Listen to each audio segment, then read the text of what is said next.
Only one team was live in this one, the Cowboys. 6 points, 5 turnovers. Never going to be a winning formula. 34 here for Philadelphia as backups were in on both sides in the fourth quarter. Obviously a backup in the form of Cooper Rush to lead things off. We did get a look at Trey Lance as well in this game. No answers right now for Big D, who falls to 3-6. And for more, we'll take you out to Dallas, where Tony Romo is standing by. Tony, this one was over far before zeros, and as a man who knows what that building sounds like in full throat, I'm interested in your point of view on what the experience was like in the building today. Well, you could tell it wasn't quite as electric as it's normally. I feel like even driving in today was a little bit less traffic, people coming to the game a little later, but I felt like today was their chance in some ways, you know? It's like, okay, quarterback's down, this whole season's over, and you got to do a great job as a coaching staff to get everyone to be like, no, we're going to rally. Cooper Rush had 5 straight wins to start his career until he lost to the Eagles to go 5-1, so we can win with this guy. Parsons is coming back, and they actually were in it, like early on. They did enough to stay within striking distance, and then Philly just put the pedal down and showed that they're a much better football team. And we have seen Philly finally with a full personnel grouping. Across the NFL, that is the case. You're playing whack-a-mole when it comes to health, but when they've got all their guys out there and going the way they can, we saw early issues, maybe some regression from Jalen Hurts in the first half of this football game, but then in the second half, it seemed to be clicking on all cylinders. What does he mean, obviously, as the quarterback to this offensive effort, but when he keeps it clean, how hard are they to beat? Very difficult. I feel like the game can be simple in some ways. If you go ahead and bring down the safeties and you're like, we got to go ahead and account for Saquon Barkley, who's having a monster year, and then quarterback could keep it on a run. Well, if you bring guys down there, that means you're leaving one-on-one outside with 2 of the best receivers in the NFL, and Smith and Brown, and they just sit there and go, okay, you're down here, we throw a go route. Man, that's going to be 1 out of 2 is a great percentage. And, you know, this team can make the game that simple. You stay back there, you don't want to give up a big play. Well, we're going to get 6 to 8, 10 yards up the middle, and then I'll keep it when you have everyone go inside. And the biggest problem for the Eagles is just their self-inflicted wounds, the sacks, the penalties. If they don't do that on offense, they're very difficult to stop. And right now, I think that Hurts just needs to get the ball out a little quicker, throw the ball away. Don't get behind the chains, because you can always make it up. Situationally, it was a team that was happy to take points in this one as well. So maybe a little bit of change of philosophy from what we saw a week ago from Nick Sirianni. Tony, you and Jim were talking on the broadcast, and I just want to offer you more space to go a little further on this. A referendum on running back rostering, obviously Saquon Barkley, Derrick Henry, Josh Jacobs, Joe Mixon, those are guys at the top of that class. Do you think that this is sort of the cyclical nature of the game, that the running back could be coming back in terms of value propositions when general managers are looking at their teams? Well, that's why I brought it up today in the telecast, because I was sitting there thinking about it all week, and I'm like, these guys are actually showing you the value of having one of these guys is really important. And I feel like, you know, when teams let guys who are MVP candidates go, it's like, wow, we really could have had this guy, and maybe not for top dollar. And I think that's a good thing for running backs in general. But I think part of it is also the schemes that people are running. A lot more shell defenses, don't want to give up big plays, blitzing and stuff, so the holes. And that allows running backs to use their skill set and create. And it's not just go make a picket fence up there and just get 2-3 yards. And so you're seeing the real talented running backs, you know, kind of showcase themselves. And I think that the value of the running back is going to come back up when you start seeing it like this. Top 3 rushers this season, all wearing new uniforms. Tony Romo in Dallas. What's better than that? Appreciate you, Tony. I got one more thing for you. Always. I got one more.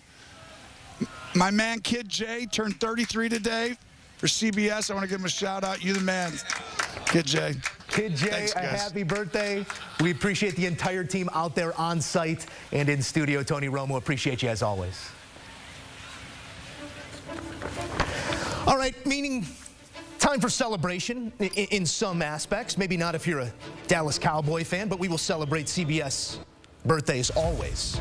Worst point differential through the first 4 home games in NFL history. The 2024 Cowboys, only a handful worse, -94 in their first 4 home tries. As Tony Romo said, not the same buzz in the building as years past. Emory Hunt, Leger Douzable back in to talk this one. Let's go good here, fellas. First, Philadelphia. I know 34 to something. It's always going to feel good coming off this win, but still not their cleanest effort. Do you feel like there's a tier of Philadelphia football that we haven't seen just yet? Yes, because the positive from this game that I took away was the fact that we saw the rookies start to grow up. Right? We saw Johnny Wilson get a touchdown. We've seen great plays from Will Shipley in the return game. You like Quinyon Mitchell had a fantastic day in locking up these wide receivers. We talk about Cooper DeJean and what he has done not only in coverage but also as a returner as well. So the rookies continuing to grow. The defensive line got better versus the run, especially those 2 defensive tackles. Yes, it is the Cowboys, but at the end of the day, you want to see the growth. We saw the growth defensively and from these rookies, so that gives you some hope moving forward. You said it. It's the Cowboys. It's divisional football. It's a rival. Sometimes it's one of those throw out the record game dues. This was not a throw out the record game. When you look at what Philadelphia was capable of, slow to start, then they put their foot on the pedal. But as we talked about with Tony, full personnel grouping. What does that mean to a team with as much talent as Philadelphia? Yeah, I love that they were able to respond. Jalen Hurts, right? We've seen the ups and downs of him this season. He had that interception to Trayvon Diggs, and it seemed like the Cowboys were starting to get some momentum. Ezekiel Elliott fumbles the football. Philly gets it back, but then Michael Parsons makes Jalen Hurts fumble the football. But I love how he responded because it seemed like he was a little timid after that interception, but you see it right there on the screen. Finding your number 1 playmaker down the field, A.J. Brown, and then this. Had over 50 yards rushing. This has always been a facet of his game. This was one of the best plays of the game right here. DeMarion Overshown is one of the best linebackers in football right now. He's probably one of the fastest, if not the fastest linebacker in football. He evades him and is able to find Dallas Goedert for a touchdown. So it's the subtle things that Jalen Hurts was able to do in response to having that fumble because he held the ball too long, to having that interception. That's what makes this Philadelphia Eagles team so dangerous. And you alluded to it, Moose, right? The star power that they have. A.J. Brown goes off, but last week it was Saquon Barkley. Like, anybody could go off. Devontae Smith 2 weeks ago. They have so much firepower on offense. And if they're clicking like this, they're going to be a tough team to beat. This game this Thursday night coming up is going to be one that you must be in front of the TV to watch. Massive spot, full pregame and postgame right here on HQ. We do have to offer a thought here on the Cowboys, and I know a lot of Cowboys fans are also watching right here on HQ. Maybe you throw out like a movie recommendation as well so they can just plug their ears and listen to something else, dudes. But we were talking about it. If you got to go somewhere beyond your starting quarterback, why not figure out what you have? What did you see from Cooper Rush, and should it be Trey Lance moving forward? Yeah, my thing is, you know who Cooper Rush is. You've seen him for the last couple of years. My thing is, why not figure out what Trey Lance is? Because if he does go out there and perform well, that's potentially a trading chip you can use in the future. We know that Dak Prescott, because of the contract, is going to be your quarterback for the foreseeable future. So they did put Trey Lance in the game late, and unfortunately he had an interception.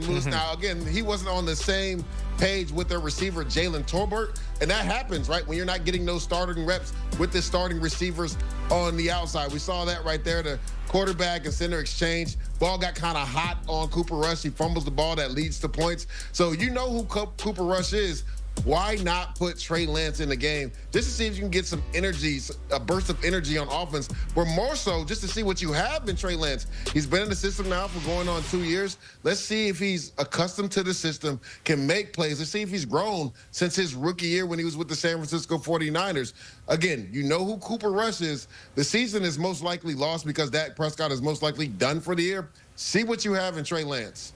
I agree, because at the end of the day, what Trey Lance brings you is the athleticism component. And we know Dallas right now is struggling to run the football. I'm not saying he's going to go out there and become Jaden Daniels or even Jalen Hurts, but he's going to at least help keep that backside defender at bay to allow you to be able to run the football.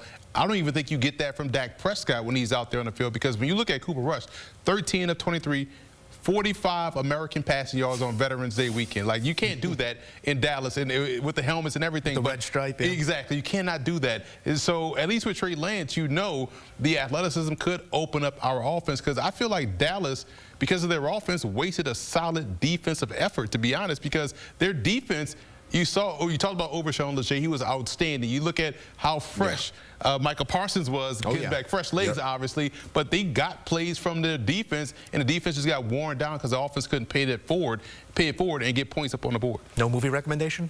I would say it's more like last Friday. Not as good as Friday. Oh, I got you. I thought you were going to give out a series. Oh, no, I'm deep in the Penguin right now. Hockey highlights later in the night, Leger. Really Emory, we appreciate you guys as always. Let's take a look at some numbers coming out of this one. Most games with 2+ passing touchdowns or 2 or more rushing touchdowns as well. Jalen Hurts has done it twice. Joins a elite list of Eagles that have done that. Joins Mike Vick, Donovan McNabb, Jaws, Bobby Thompson, and now Jalen Hurts, who's done it twice with 2x2 as they keep moving forward. But on a short week, massive matchup Thursday night against Washington.